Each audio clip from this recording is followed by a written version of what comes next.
Bienvenue dans ce tout premier épisode d'Entrepreneurs en scène sur Wadjo TV. Je suis votre hôte, Eloge Olo Babatonde, et je suis ravi de vous accueillir dans ce nouveau voyage passionnant.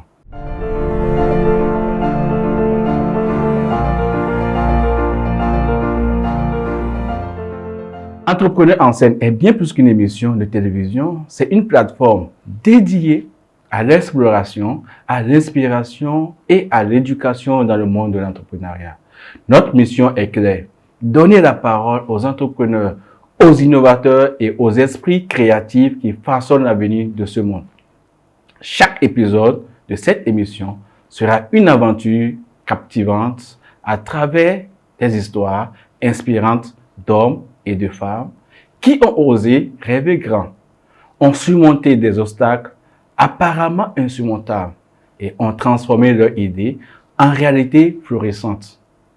Mais nous ne nous arrêtons pas là.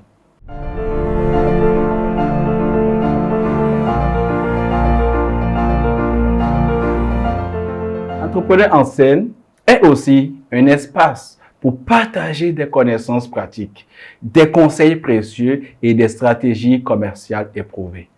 Que vous soyez un entrepreneur chevronné à la recherche de nouvelles idées ou que vous rêvez simplement de lancer votre propre entreprise, vous trouverez ici des informations essentielles pour votre parcours entrepreneurial. Nous explorons une multitude de sujets, de la gestion financière, de la création d'entreprises, de la stratégie marketing, en passant par le développement personnel et la technologie de pointe. Notre objectif est de vous offrir un contenu de qualité qui vous aidera à développer vos compétences et à prospérer dans l'univers complexe de l'entrepreneuriat. Alors, que vous soyez assis dans le confort de votre salon ou en train de regarder en déplacement, nous vous invitons à vous joindre à nous pour cette aventure passionnante. Ensemble, nous allons célébrer la créativité, l'innovation, le courage nécessaire pour réussir en tant qu'entrepreneur. Préparez-vous à être inspiré, à apprendre et à être poussé à atteindre de nouveaux sommets. Bienvenue dans Entrepreneurs en scène sur Wadjo TV et c'est parti. Pour ce tout premier numéro inaugural, nous avons l'honneur de recevoir un présentateur, animateur. Il est aussi journaliste professionnel, responsable digital à BF1. Il est formateur, il est coach professionnel et c'est aussi un spécialiste du marketing. Quel profil? On dit que dans tout projet, la manière de démarrer est essentielle pour réussir. Comment prendre son envol entrepreneurial pour réussir? Nous sommes là aujourd'hui avec M. Eman Nazé. Bonjour M. Eman. Bonjour M. Babatunde. Merci d'accepter d'inaugurer avec nous Entrepreneurs en scène. Comment trouvez-vous déjà l'initiative et le concept de cette émission? Alors, c'est moi qui vous remercie déjà de l'invitation parce que c'est un honneur pour moi de me retrouver là, associé à cette belle initiative. Wadjo TV, donc, que je regarde depuis déjà quelques temps, qui produit des choses merveilleuses, notamment sur l'entrepreneuriat. Et là, je découvre une équipe tout aussi dynamique, avec un studio magnifique. En tout cas, c'est le lieu de vous dire bravo, félicitations pour ce que vous faites. Voilà, dans le domaine de l'audiovisuel et également dans le domaine de l'entrepreneuriat. Bravo. Merci beaucoup, M. Eman. Alors, sans transition, que pouvez-vous nous dire sur votre parcours, votre motivation et surtout les défis relevés dans votre carrière professionnelle? Alors, parlant de mon parcours, on va dire qu'il est un peu chaotique parce que j'ai fait beaucoup de choses. On peut dire que j'ai eu beaucoup de vie dans ma petite vie. D'abord, j'ai une formation universitaire de journaliste, voilà, communication et journalisme option, journalisme du département de communication de l'université de Ouagadougou. J'ai présenté des émissions télé, notamment 5 questions pour vous qui passaient sur la RTB. Voilà, aujourd'hui, Pépite d'entreprise sur BF1, d'autres émissions spéciales. J'étais de l'équipe qui a lancé la radio campus de l'université de Ouagadougou. En fait, c'est notre promotion qui l'avions donc lancée. Et puis, j'ai été correspondant de Continental, de Angers Africains. Et puis également web journaliste pour lefaso.net, rédacteur en chef de casseto.net. J'ai moi-même lancé un journal en ligne topinfoplus.com. Voilà, c'est le côté journaliste. Et puis côté formation, ben, il faut dire que j'ai travaillé d'abord dans une multinationale dans la téléphonie mobile, où donc je suis rentré au niveau du service client. Et par la suite, donc, je suis allé me former. J'ai suivi la formation des formateurs donc, de Santom Learning Limited, donc, au Kenya. Et puis, aujourd'hui, je suis spécialiste du digital. Après, j'ai eu la chance de lancer le service digital d'une compagnie de téléphonie mobile. On m'a confié cette tâche-là. Et puis, j'y ai pris goût. Je me suis cultivé, travaillé dedans. Et puis après, bien sûr, BF1 m'a confié le service digital. Donc, c'est pour dire que je me définis comme étant donc spécialiste de l'expérience client, du digital et également donc des aspects communication et production média. Alors, quel beau parcours, monsieur Emma. Mais dites-nous déjà, aujourd'hui, on veut parler comment prendre son envol entrepreneurial. Et pour la première question, liée à ce thème, est-ce que tout le monde est fait pour entreprendre? Non, je ne crois pas. Je ne crois pas que tout le monde puisse devenir entrepreneur et je dis c'est tant mieux. Heureusement d'ailleurs, parce que si tout le monde est entrepreneur, qui travaille pour qui? Voilà, donc tout le monde ne peut pas être entrepreneur. Tout le monde n'a pas vocation à être entrepreneur. Il y en a qui vont se réaliser en étant employés et c'est tant mieux. Ok, on peut bien se réaliser en étant employé, en faisant très bien son travail et même en travaillant en entreprise comme si on était un entrepreneur. Parce qu'en entreprise, il y a des tâches qui vous sont confiées, mais quand vous réfléchissez en tant qu'entrepreneur, vous êtes un apporteur de solutions. Donc, ce que le patron, le manager, le directeur vous a confié comme tâche, vous allez au-delà. Vous recherchez, vous challengez, vous proposez, vous réfléchissez et là, c'est un moyen pour vous de vous réaliser. Bon, il est vrai que peu importe ce que l'on fait, si l'on se contente de l'aspect routinier des choses, je viens à telle heure, je descends à telle heure, on m'a dit de faire ci, je fais ça et puis c'est tout, c'est sûr qu'on ne va pas vraiment s'épanouir. Par contre, quand on sent qu'on relève des challenges, on relève des défis. Il y a des choses que l'on fait, qu'on apporte, il y a des idées novatrices qu'on donne et que ça prend, oui. Donc, celui qui s'épanouit dans ça en tant qu'employé, la vie est belle, le monde est merveilleux. En même temps, il y en a d'autres qui voient des choses qui peuvent apporter, des solutions qui peuvent amener à la communauté et qui rêvent de cela. Quand ils se couchent le soir, ils ne pensent qu'à cela et qui ont envie de le faire. Tant qu'ils ne le font pas, ils ne se réalisent pas. Eh bien, ils sont appelés à l'entrepreneuriat. Donc, il faut qu'ils se lancent également. Donc, tout le monde n'est pas appelé à être entrepreneur et je dis Dieu merci. Voilà. Maintenant, c'est à chacun de se battre pour réaliser ses rêves, ses idéaux. Alors, comment une personne peut-elle découvrir sa quête ou sa passion pour l'entrepreneuriat? Alors, moi, je dirais que du moment où on se pose la question, c'est qu'il y a déjà un problème. Voilà, parce que il est vrai, bien entendu, que des gens, par effet de mode, se disent comme un tel entreprise, ça a marché, ou un tel est en train de se lancer, c'est plutôt pas mal, je vais aussi le faire. Ouais, mais je trouve que c'est une erreur. Malheureusement, c'est ce qu'on voit, c'est vrai, mais c'est une erreur. Il faut se lancer parce que ça vient, c'est un appel qui vient du fond de nous-mêmes, qui vient du très fond de nous-mêmes. Rien de bon ne peut se faire dans ce monde sans passion. Il faut donc avoir la passion pour ce qu'on a envie de faire pour pouvoir réussir là-dedans. Et donc, quelqu'un qui dit, comment je fais pour savoir où entreprendre, dans quoi entreprendre, c'est que la personne déjà n'est pas appelée à cela. Sinon, la question ne se pose pas. C'est-à-dire que tu sens que tu dois faire quelque chose dans tel domaine. Peut-être tu es passé, tu as vu quelqu'un qui fait quelque chose, mais ce n'est pas bien réalisé. Voilà, quelqu'un qui fabrique des chaussures, par exemple. Et quand tu as vu, oui, c'est pas mal. Mais toi, tu penses que tu aurais pu faire ça mieux avec, en tout cas autrement, pour pouvoir répondre aux besoins. Et là, tu te dis, non, il faut que je fasse ça. Et tu dors, tu rêves de ça. Tu te lèves, tu penses à ça. C'est ça l'appel. Et tu as envie de le faire. Dans la communauté, il y a, par exemple, il y a une épidémie de dengue qui sévit dans le pays. Voilà, les gens se cherchent. Et toi, tu penses avoir la solution. Voilà, peut-être parce que tu as échangé avec quelqu'un qui t'a soufflé ou avec ton grand-père qui t'a dit qu'il y a déjà eu et voici la solution qu'on avait trouvée. Tu te dis, il y a une solution à cela que je peux apporter aux gens. Okay? Et donc, tu ne t'assois pas dessus parce que quand tu t'assois dessus, tu n'arrives pas à dormir. Okay, c'est quelque chose qui te taraude l'esprit. Et donc, tu te lèves, tu dis, j'apporte la solution. Et tu crées quelque chose que tu vas offrir aux gens. C'est comme ça qu'on entreprend. Voilà, donc parfois il arrive que des gens entreprennent simplement parce qu'ils ont besoin d'argent. Ça peut arriver. Voilà, comme ça peut arriver que des gens entreprennent parce que ben, ils ont envie de répondre à un besoin. Et bien souvent, quand on sent que c'est pour répondre à un besoin, il y a un idéal derrière. On veut satisfaire les consommateurs, la société, on veut soulager les gens, on veut apporter une solution. Bien souvent, c'est la clé pour réussir parce que c'est un vrai moteur qui nous fait avancer. Pour la petite histoire, vous avez commencé tout petit, je pense, si je ne me trompe pas, même depuis le primaire. Oui. Vous pouvez partager avec nous.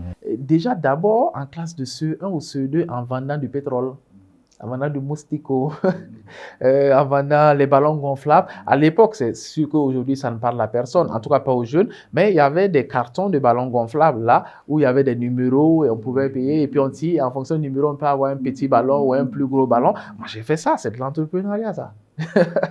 Et puis, par après, en classe de CM1 et CM2, je suis allé voir mon oncle de moi-même. Je lui ai dit, fabrique-moi une table. C'était un menuisier. Je lui ai demandé qu'il me fasse une table. Il m'a fait la table et je vendais des cigarettes, des bonbons, biscuits, voilà, toutes ces petites choses-là. Simplement parce que j'avais envie de venir en aide à ma maman qui est veuve, ménagère, parce que mon papa est décédé tôt. Et là, j'avais 9 ans quand mon papa décédait. Et donc, j'étais l'aîné de ma mère. Donc, il fallait que je me lance. Et donc, je me suis lancé dans ça. Et j'étais fier. Parfois, quand je viens et que j'enlève 500 francs, je donne à ma maman. Ah, j'étais très content. Voilà, ça me poussait toujours à le faire. Voilà, et donc j'arrivais avec ça à la rentrée à avoir des petites choses, à avoir des cahiers, des livres, mais aussi voilà, des habits ou une belle chaussure. Voilà, donc j'ai été très content de le faire. Et donc, je peux dire que c'est comme ça que je suis venu à l'entrepreneuriat, déjà surtout pour soulager donc ma génitrice et également donc pouvoir moi-même m'offrir des choses. Et puis, il y a eu donc à l'université SIC Production que j'ai initié qui signifie So You Can Production, c'est-à-dire toi aussi tu peux le faire. Alors que j'étais donc au département de communication et journalisme, j'étais déjà sollicité quelque peu pour être animateur sur des cérémonies, même au sein du département de communication, quand il y avait des événements, je me portais volontaire pour les animer. Et donc, j'avais appris le montage vidéo quelque peu. Et donc, ce que je faisais, c'est que les mariages, je me proposais, je partais, je filmais, je montais. Je faisais ça différemment des autres parce que les autres, ils filmaient tout simplement. Et puis, ils montent, ils viennent déposer. Et comme moi, j'ai eu la chance d'être en école de journalisme, eh bien, moi, je faisais un commentaire. Voilà, donc je faisais un commentaire, non seulement je filmais le mariage, mais je faisais un commentaire du mariage que je suis en train de filmer. Ça faisait une innovation. Donc j'ai fait ça pendant un certain temps et puis après à SIC Production, j'ai adjoint d'autres choses, le transfert d'argent, les recharges mobiles avec les cartes qu'on grattait. Bon, certains ne connaissent pas. Voilà, mais après aussi la recharge électronique et puis les abonnements Canal parce qu'avant, chacun ne pouvait pas s'asseoir chez lui et le faire. Il fallait aller chez quelqu'un et moi j'avais donc l'agrément pour le faire. Et la vente de téléphone que j'ai associé par la suite, ainsi de suite. Voilà, donc on peut dire que c'est comme ça que je suis venu à l'entrepreneuriat, avec des expériences différentes. J'ai rencontré une jeune entrepreneur qui m'a dit une fois, écoutez monsieur, moi je suis venu dans l'entrepreneuriat parce que j'avais faim. Ça a le mérite d'être clair, quoi. Voilà. Donc, ça a permis de résoudre les problèmes de faim. Et puis, ben, il y en a qui viennent parce qu'ils ont envie de répondre à un besoin. Ils sentent un appel. Et moi, à un certain moment, j'ai senti l'envie de créer mon propre journal. Je pouvais rester là tranquille et puis me faire payer à la fin du mois. Mais j'avais envie de créer un média. Je sentais l'appel et si je ne le faisais pas, voilà, je n'étais pas satisfait. Donc, je l'ai fait. Pour mon parcours personnel, okay, il y a eu donc des raisons diverses qui m'ont amené dans l'entrepreneuriat. Je suis aussi passionné d'élevage. Et donc, je me suis lancé dans l'élevage également. Je me suis lancé dans l'élevage, voilà, que j'ai lancé avec un petit cousin qui m'aidait donc à surveiller, à gérer et tout ça.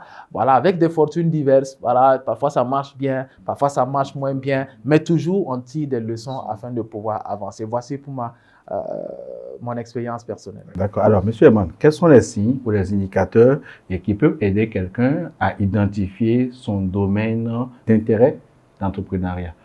Alors, déjà, moi, je pense qu'il faut sentir l'appel. Voilà. Est-ce qu'il y a des indices qui vous guident pour dire vous devez entreprendre là ou là? Oui, il y a des tests de profil d'entrepreneur. Il y a des tests que l'on fait qui sont un peu répandus aujourd'hui. Voilà, il y a des tests qu'on retrouve d'ailleurs sur Internet. Il y a des tests que moi j'ai, des formateurs qui ont plein de tests que l'on peut faire. Et quand vous faites le test vous suggère en fonction de votre personnalité d'entreprendre dans tel domaine ou tel autre domaine. C'est bien. c'est très bien. Ça peut guider, ça peut orienter. Mais si vous-même, à l'intérieur de vous, vous ne sentiez pas l'appel, ça ne sert à rien. Voilà. Donc déjà, c'est de voir est-ce que vous-même, vous êtes appelé à entreprendre. Est-ce que vous sentez au fond de vous qu'il y a quelque chose que vous devez faire, que vous avez envie de faire, dont vous rêvez. Parce que la passion de l'entrepreneuriat, quand ça vous prend au tripes, ça ne vous lâche pas. Et ce n'est pas l'entrepreneuriat de façon vague. C'est dans un domaine particulier. Il y en a qui veulent évoluer dans le BTP, par exemple, mais ils ne rêvent que de ça. Il y en a qui veulent évoluer dans le digital, ils ne rêvent que de ça. Il y en a comme vous, par exemple, vous êtes dans le service de la communication, mais je vous vois depuis des années, je sens que vous êtes passionné. Et je sais que vous avez lâché un gros salaire pour lancer tout cela et puis évoluer. Donc, c'est ça. L'entrepreneuriat ne vous prend pas les tripes. Et quand ça ne vous prend pas les tripes, vous ne vous posez plus de questions. Vous n'avez qu'à vous lancer et vous allez forcément réussir, vu que ce n'est pas passion. Maintenant, celui qui le fait par mimétisme, il y a moins de chances. Alors, dans votre rôle de formateur, comment vous pouvez aider des personnes à acquérir des compétences nécessaires pour poursuivre leur quête entrepreneuriale? Parce que souvent, vous pouvez avoir la passion, vous pouvez avoir la vision, mais la méthodologie et les outils nécessaires pour réussir peuvent faire défaut et faire basculer. Alors, comment vous, en tant que formateur, vous arrivez à accompagner? C'est une très bonne question. C'est une excellente question parce que j'ai l'habitude de dire que pour entreprendre, il faut apprendre. C'est important. Les deux vont ensemble et même que apprendre vient avant entreprendre. Quand vous voulez entreprendre dans un domaine, formez-vous. Ça peut être un domaine qui vous parle, d'accord, qui vous taraude l'esprit, mais vous ne maîtrisez pas les rouages du domaine, vous ne maîtrisez pas l'environnement du domaine. Parfois, vous ne comprenez même pas le lexique du domaine, d'accord? Imaginez un jeune entrepreneur qui décide de se lancer dans la mode vestimentaire, et vous lui demandez c'est quoi un patron, et il ne comprend pas. Alors que le patron, c'est ça que vous allez prendre pour couper le modèle. Donc, il faut prendre le temps d'apprendre. Et vous savez, si vous n'êtes pas utilisé, si vous n'êtes pas même exploité, parce que parfois les jeunes disent on les exploite, si vous n'êtes pas exploité, vous ne pouvez pas faire pour vous. Parce que c'est justement dans l'exploitation que vous allez apprendre. C'est dans le fait de monter très tôt le matin à 6h30, 7h, vous êtes là-bas. C'est de rentrer souvent à 22h, 23h, minuit même. Et c'est d'être là les samedis, les dimanches, de travailler d'arrache-pied. C'est ça qui va vous forger. C'est ça qui va vous former. C'est de voir comment le patron, il se casse la tête pour gérer, organiser le temps de travail de chacun, gérer les employés à la fin du mois, les salaires, les charges diverses, ainsi de suite. Tout ça, vous regardez, vous observez, vous apprenez. Aujourd'hui, on a des jeunes qui arrivent en entreprise, qui font 1 an et puis ils se disent, moi aussi, je vais aller lancer pour moi. C'est bien beau, hein? Mais je trouve que ce n'est pas suffisant. Avant, on avait des gens qui pouvaient passer 10 ans, 15 ans en entreprise, qui apprennent. Et quand ils partent avec les bénédictions de celui-même qui les a formés. Qui est désormais même peut-être même la personne qui lui ouvre la voie. Qui lui ouvre la voie. Alors, M. Eman, et ça, cette partie me fait poser une question. Donc, pour ceux qui, dès lors qu'ils finissent leur diplôme universitaire ou cursus de formation net, tombent deux pieds dans l'entrepreneuriat, dans le cadre, pensez-vous que c'est une erreur? Je ne peux pas dire que c'est une erreur, mais je dirais qu'ils ont moins de chances de réussite que celui qui a pris le temps d'apprendre aux côtés d'autres personnes. Bien sûr, la formation est continue. C'est pour ça que nous sommes là en tant que formateurs et qu'on dispense des formations sur le mindset et des formations aussi techniques sur le marketing, l'expérience client, les techniques de vente, tout ce qui peut aider donc à gérer une entreprise. Mais aussi les formations sur le leadership, le management, la gestion de temps, la communication positive et la négociation. Ce sont des formations sur les soft skills, c'est-à-dire des formations comportementales sur comment se tenir en société, comment parler, comment aborder, comment réussir à convaincre, ainsi de suite. Et ça aide. Donc, tout ceci fait partie de l'apprentissage. Mais il est clair et indéniable que celui-là, qui va aller en entreprise, qui va se former, qui va apprendre aux côtés d'autres personnes, qui va faire ses preuves, il a beaucoup plus de chances de s'en sortir, de réussir qu'une autre personne. Encore une fois, parce que je vous connais très bien, je vais prendre votre exemple, mais vous avez travaillé pour des médias. Vous avez travaillé pour des médias, vous avez fait vos preuves. Vous avez gravi les échelons.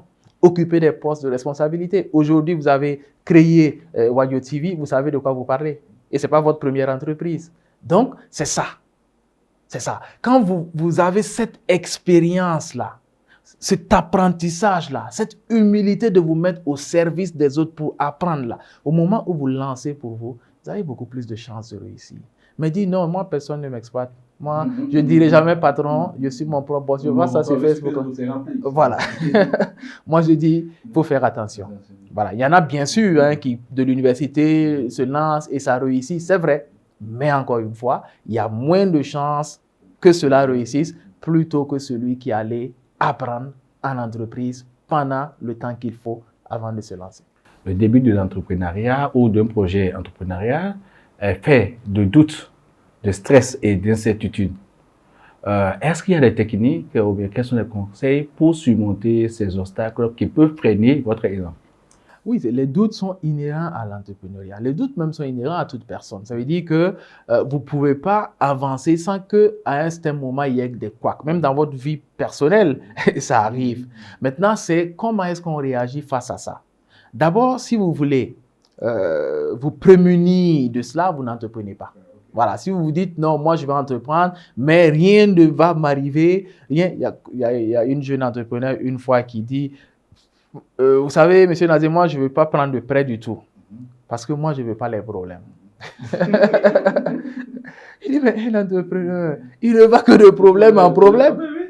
Donc, les problèmes sont inhérents à l'entrepreneuriat. Maintenant, il faut se donner les moyens de pouvoir donc juguler ces problèmes-là. Ça peut être donc des moyens techniques, c'est-à-dire d'organisation, de planning, okay? Mais ça peut être aussi le mindset qu'on se forge au fur et à mesure en se disant, ben écoutez, ça va arriver, mais je vais tout faire pour y arriver, pour réussir, pour vaincre ces difficultés-là. Encore une fois, la volonté, elle peut venir à bout de tout. Donc, il faut être optimiste. Il faut être enthousiaste. Il faut se dire qu'il n'y a pas de problème sans solution. C'est ce que tout entrepreneur doit se dire et garder cela à l'esprit. J'aime souvent dire aussi aux gens quand on discute que un problème qui se présente sans solution cesse d'être un problème. Exactement. Alors, Monsieur Herman, en quoi la quête entrepreneuriale peut-elle contribuer à l'épanouissement d'un individu? Alors, c'est la réalisation de soi, simplement. C'est le fait de se réaliser. Un individu qui veut entreprendre, d'accord, quelqu'un qui rêve d'une chose, s'il ne le fait pas, ben, il ne se réalisera pas. Chacun de nous a une mission de vie. Tu es là sur terre, pas pour végéter, pas pour te laisser vivre. Parce qu'il y en a qui se laissent vivre, qui vont là où le vent les mène. Moi, je fais parfois en formation un exercice de connaissance de soi.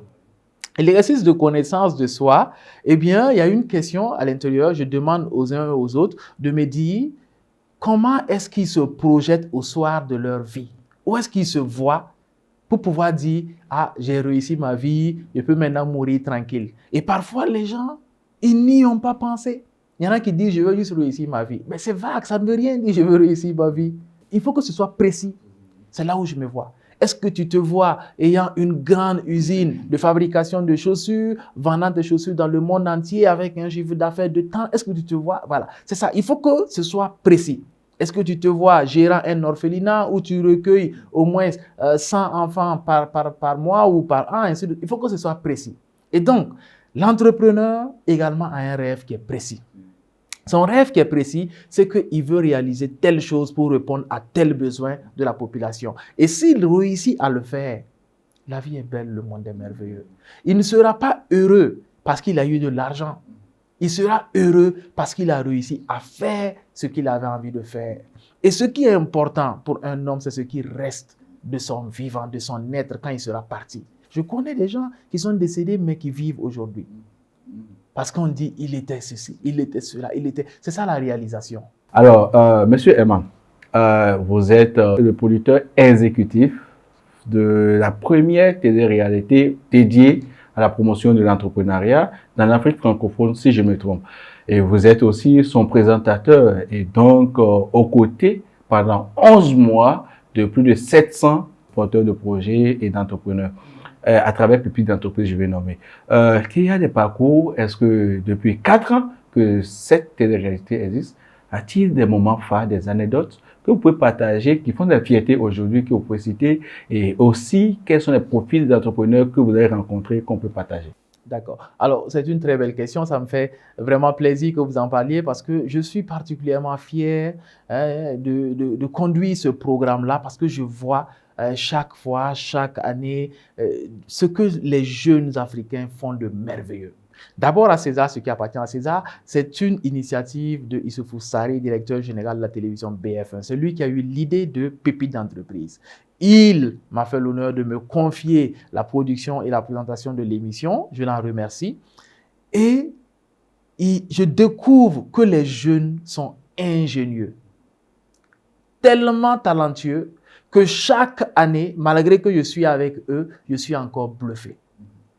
Tenez-vous bien, il y a un jeune entrepreneur de Bobo Dioulasso qui produit des meubles pliables, qui n'ont rien à envier au géant mondial des meubles pliables qu'est Ikea. Il vous produit des fauteuils pliables, des tables pliables, il vous produit des lits pliables, il vous produit tout, mais en pliable. Et ça, j'étais tellement sublimé de voir cela, d'autant plus que ce jeune-là, on l'a découvert dans un petit atelier dans sa ville à Bobo Dioulasso. Et au fur et à mesure de l'avancée de l'émission, puisque nous faisons aussi la promotion de ces jeunes, nous diffusons le programme, et il y a des clients qui ont commencé à le contacter, donc d'autres villes, notamment de Ouagadougou, et il a commencé à venir livrer sur Ouagadougou, il fabriquait à Bobo, il venait livrer, et il a fini par ouvrir donc un atelier à Ouagadougou, et aujourd'hui il s'est rendu compte qu'à Ouagadougou, il a beaucoup plus de clients qu'à Bobo. C'est une fierté, l'entreprise a grandi. Et donc, ce monsieur, aujourd'hui, il a un showroom. Quand vous arrivez dans le showroom, mais ces meubles n'ont rien à envier aux meubles importés. Vous me donnez une idée de visite déjà pour le week-end. Je vous conseille. C'est sûr que vous allez avoir des meubles que vous pourrez utiliser comme décor. Oui, bien sûr. Pourquoi pas? Moi, en tout cas, j'en ai à la maison. Voilà, moi, j'ai ces meubles à la maison, ma table basse, mes fauteuils, j'ai plein de meubles de chez lui. Et la première fois d'ailleurs qu'il est venu à Pépites d'entreprise pour présenter son travail, il est venu avec une table qui se plie, qui se tient comme une mallette et vous pouvez plier ou déposer. Donc, il a des tables mallettes, chaises mallettes, vous pouvez les mettre même dans le coffre de votre voiture. Et quand vous arrivez, vous sortez, c'est des mallettes. Voilà. Et puis, vous déposez. Et c'est solide, ça tient. Et j'ai ça à la main. Waouh, voilà. Quelle ingéniosité. Ingéniosité. Il y a plein d'exemples comme ça à Pépites d'entreprise. Je peux vous prendre l'exemple de Badorkas Narambega, cette lauréate de la saison 2 de Pépites d'entreprise, qui est arrivée et quand elle venait à Pépites d'entreprise, son projet, c'était juste d'acheter des feuilles, d'accord, les feuilles pour le repas qu'elle lavait, nettoyait, elle arrangeait et elle revendait aux dames qui partaient préparer, elle n'avait plus besoin d'arranger. C'était pas mal déjà. Mais au sortir de la formation, l'atelier que nous avons eu sur l'innovation, elle s'est dit, est-ce que je ne peux pas apporter de la valeur ajoutée au lieu de juste prendre les feuilles, nettoyer et puis vendre comme ça. Et elle a eu la brillante idée de faire et des conserves et des surgelés. Et donc aujourd'hui, elle a des conserves et des surgelés de plantes potagères. Voilà, donc les femmes peuvent avoir les feuilles là qu'elles utilisent pour la cuisson. Ça, exactement. Et même plus loin, elle a ouvert une boutique en Côte d'Ivoire. Elle exporte ses produits au Gabon, en France, un peu partout. Elle a 2 boutiques ouvertes ici. Elle a un grand réseau de distribution. Voici des fiertés que l'on voit donc au niveau de Pépites d'entreprise. Et il y a bien plus que cela. Il y a un jeune aujourd'hui qui fabrique des sacs. Vous savez, on a l'habitude d'acheter des sacs au dos pour nos enfants qui vont à l'école et parfois, au bout de 3 mois, le sac est gâté, il faut encore en changer et tout ça. Lui, il fabrique des sacs made in Burkina pour les enfants. Et ces sacs sont encore plus solides. Non seulement le coût est avantageux, mais c'est encore plus solide. C'est vraiment intéressant. Et il y a plein d'exemples comme ça. Cette année, tenez-vous bien, à Pépites d'entreprise, on a eu un jeune qui fabrique des voitures solaires. Wow. Oui, des voitures solaires et qui roulent correctement. Oui, des voitures solaires, il fabrique une voiture, il a des tricycles, des vélos solaires, il en fabrique. Ça marche avec batterie. Et c'est un jeune qui est âgé de seulement 18 ans. Ne me dites pas ça. Oui, mais vous pouvez comprendre jusqu'à quel point je suis enthousiaste. Quand je parle de l'entrepreneuriat jeune au Burkina Faso, il y a vraiment de quoi et les jeunes font des merveilles. Si vous ne m'arrêtez pas, je peux vous parler pendant 2 heures de ça. Alors, monsieur Mamboué, comme vous le dites, de plus en plus, la jeunesse africaine prend l'initiative, entreprend, et c'est ce qui nous amène à initier des conseils de ce genre pour outiller mieux, pour pouvoir réussir le parcours entrepreneurial. Alors, pour finir cet entretien, quelles sont les erreurs de début que la plupart d'entrepreneurs commettent sans s'en rendre compte et que vous pouvez peut-être attirer l'attention dessus? Alors, c'est une très bonne question, merci beaucoup. Alors, je dirais que la première erreur que les entrepreneurs commettent, c'est de vouloir paraître. Et vouloir paraître va les pousser à engager des dépenses somptueuses, notamment aller louer des locaux huppés, à vouloir s'acheter une grosse voiture. Dès qu'il y a un premier contrat, il se sort une 4x4 et puis non. Ça ne fait pas avancer l'entreprise. Au contraire, ça peut tuer l'entreprise. On peut travailler petitement, de chez soi, à la maison, même du salon, okay, ou devant la cour. On peut travailler sur Internet. Okay, on peut être en colocation avec d'autres personnes, avec d'autres entrepreneurs, où on travaille ensemble pour minimiser les charges. On peut commencer par un petit local et puis au fur et à mesure que ça va bien donner, ça va bien marcher, on pourra donc aller vers d'autres horizons. Voyez-vous, il y a un jeune entrepreneur qui a eu des soucis récemment parce que il vend des emballages. Et il a vendu des emballages avec des entrepreneurs avant, avec d'autres personnes, à un prix de 200 francs et 150 francs.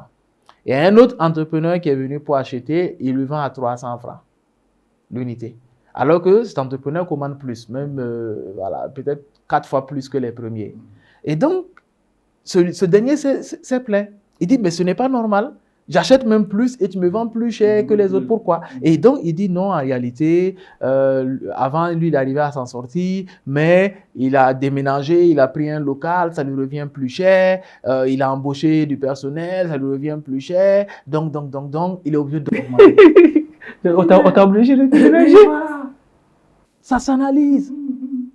Quand un entrepreneur fait un choix, il regarde. Si je déménage d'une maison, d'un local qui me revient à 50 000 pour un local qui me revient à 75 000, c'est une charge supplémentaire de 25 000 par mois que j'impute sur l'entreprise durant des années. Est-ce que ma marge bénéficiaire me permet de pouvoir honorer? Ce sont des questions que l'on se pose. Donc déjà, première erreur, c'est de vouloir paraître. Il faut éviter de paraître. On peut être sur sa moto, s'habiller correctement, aller au rendez-vous et il n'y a pas de problème.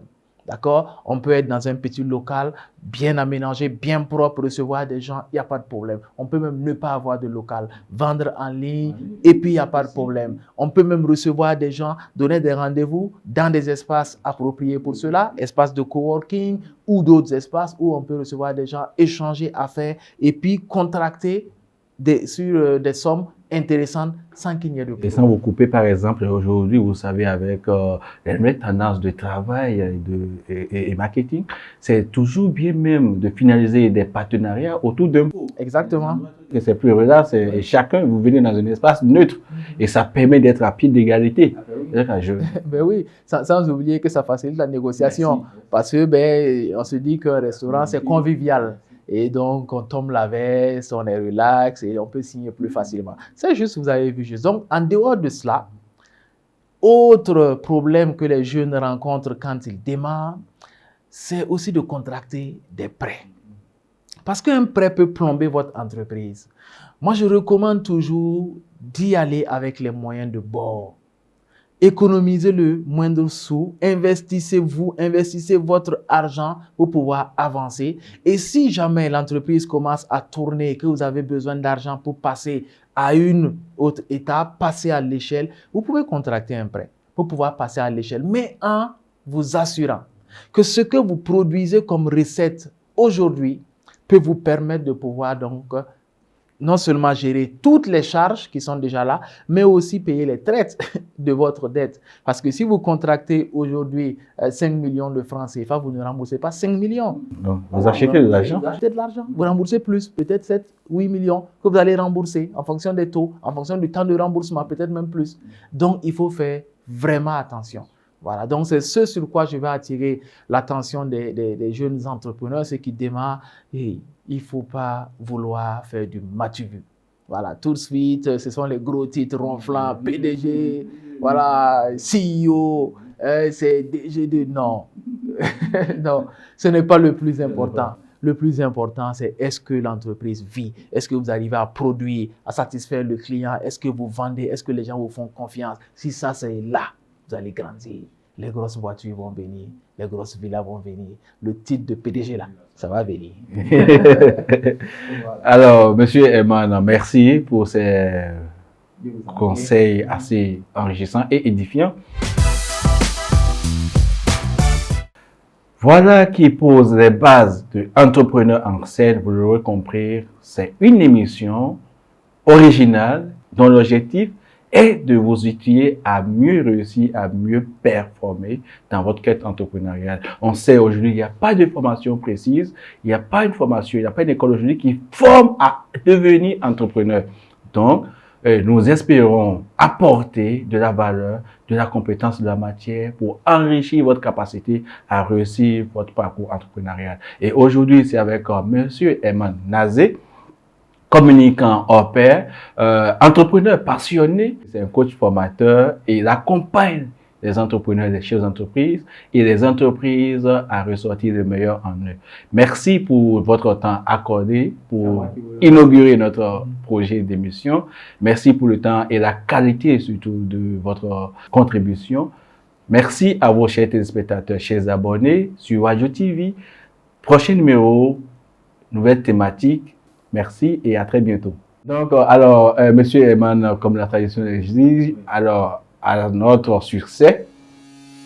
Et au succès de Wadjo TV et de cette belle émission qui, j'espère, sera adoptée très vite par tous les jeunes entrepreneurs africains. Plein succès.